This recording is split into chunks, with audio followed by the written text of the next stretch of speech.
Bonjour à tous, ici Ponfétude, comment ça va Ponf? Ça va super bien. Bon, et ben j'espère que ça va bien, hein, parce que là on a Insolence, un joueur allemand qu'on a encore jamais vu perdre. Bon, en même temps on a vu que 2 de ses replays, mais... non mais quelque chose me dit que c'est un joueur de talent. Les meilleurs replays, bien sûr. À côté de ça, Lucifron, un joueur, bon, une star en Espagne et en Europe, puisqu'il est espagnol, et Lucifron, et qui joue Terran sur Scrap Station. Donc Scrap Station, oulala, un proxy pylon qui est lancé dès le début de la partie. Donc ça peut vouloir dire une seule chose, mon bon Tude. Dis-moi si je me trompe, mais c'est donc un proxy de Gateway. Ouais. Qui est donc balancé directement à côté de la base du Terran. Un Terran qui va mettre longtemps à waller, puisque c'est une très grande pente. Donc les îlots vont avoir une chance de passer.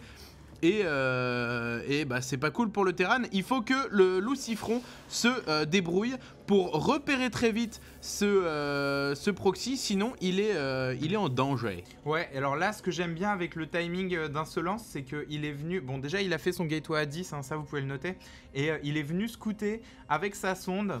Donc dans le timing classique, ça veut dire il n'est pas arrivé particulièrement tôt dans la base de Lucifron. C'est pour ça que Lucifron ne se doute pas qu'il est face à vraiment un gros danger là. Bon après ça va être un proxy simple gateway, hein, donc j'ai l'impression qu'il ne va balancer qu'une seule gateway.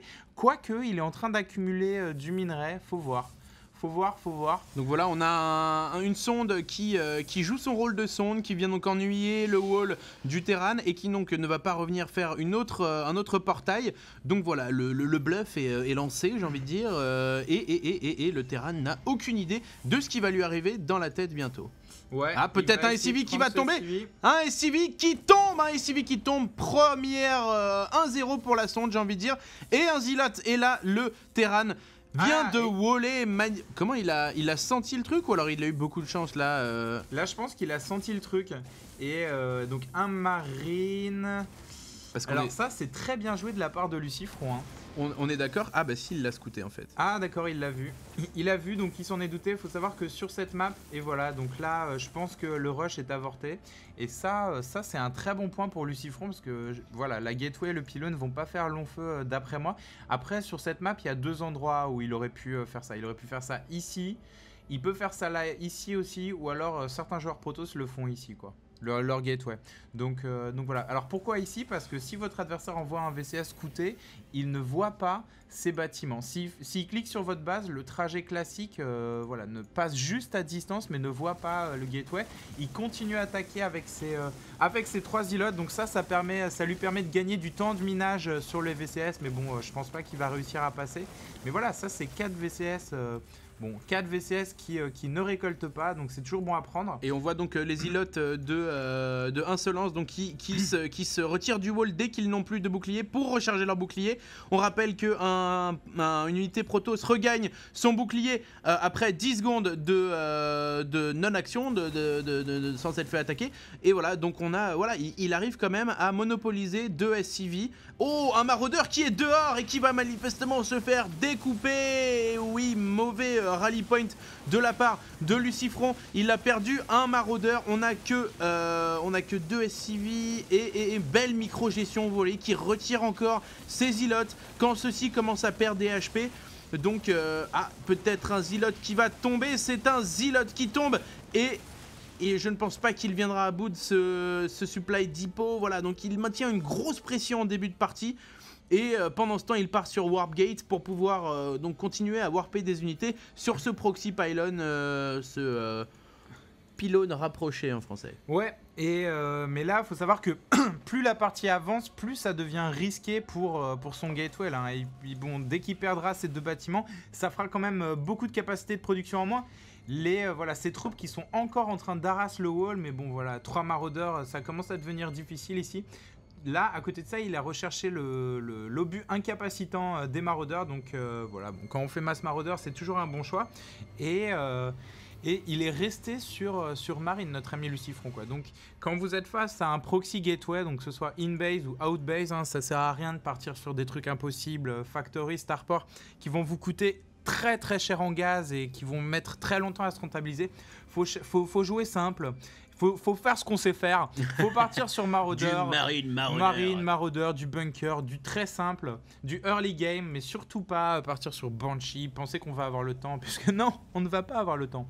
Donc voilà, finalement l'usine qui est posée par Lucifron, mais voilà, maintenant il a une bonne défense. Et donc là, Insolence qui a rapatrié ses troupes dans sa base. Et je me demande s'il va pas préparer un petit drop. Et non, c'est un observeur. Et donc là, si Lucifron sort, il va pouvoir voir que la gateway et le pylône ne sont pas défendus et il va pouvoir les détruire en un rien de temps.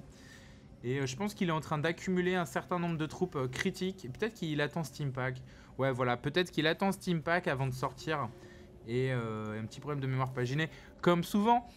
Et donc voilà, 2 adversaires. Bon, ça a échoué, mais il a pris du temps de minage sur les VCS. Donc bon, c'est un trade relativement équilibré pour l'instant. Le Protox qui expand, donc voilà, qui a su maintenir son adversaire dans sa base et qui va donc commencer à prendre un peu de map control et solidifier son économie. On voit que grâce au mule, le Terran est un tout petit peu plus en avant économiquement parlant. Donc voilà, le Protoss qui prend expand et pendant ce temps c'est un Marine Marauder Medivac qui est en train d'être produit par le Terran, par Lucifron. Donc voilà, le Protoss a des contres face à cette technique qui sont notamment les colosses qui peuvent venir à bout des maraudeurs. Et pourquoi pas des immortels contre les... Bon là on part sur des compositions un peu obscures, mais Colosse Immortel qui ajoutait une armée, donc une Bioball Protoss peut faire des vrais dégâts. Ah ouais, non mais Colosse Immortel c'est extrêmement cher en gaz, mais c'est l'armée sol la plus puissante qu'un Protoss puisse avoir puisque ça contre absolument tout chez son adversaire. Là on peut remarquer qu'Insolent ça fait 2 observeurs, c'est pas très commun ça. Normalement on fait qu'un seul observeur, mais donc il veut vraiment avoir de la visibilité sur ce que fait son adversaire. Lucifron qui va envoyer sa factory pour scouter la stratégie de son adversaire. À côté de ça, le gateway et le pylône qui sont tombés. Donc ça, il fallait s'y attendre. Hein. Voilà. Maintenant, je pense que voilà, Steampack est fini. Il est en train de rechercher le bouclier des marines. Et c'est les Templiers qui vont être recherchés. On a donc pronostiqué un peu en avance. Effectivement, le complexe robotique était là pour les observeurs. Et le Protoss s'oriente sur Warp et Templier pour venir à bout de cette Bioball. C'est une technique qui est une stratégie de compte qui est aussi assez efficace. Puisque un Storm enlève, c'est quoi, c'est 80 points de ouais, HP 80, ouais. 80 voilà, points de vie, donc sur des unités qui ont un petit socle et qui sont souvent groupées, ça peut être très très rentable. Et c'est un drop de la part de Lucifron qui va donc venir un peu dynamiser cette partie.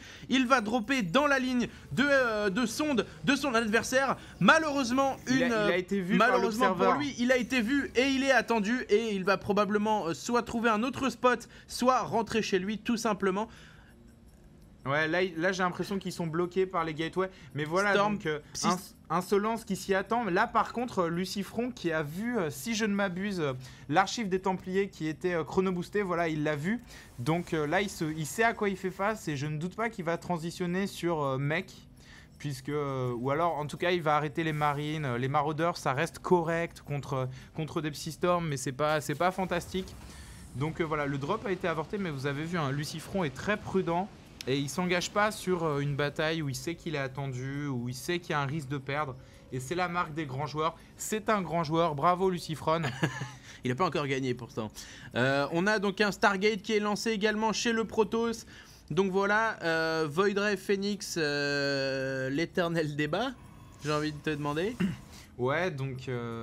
attends, il a balancé un Stargate ? Ouais. Ah. Trouve le Stargate. Où est Charlie ?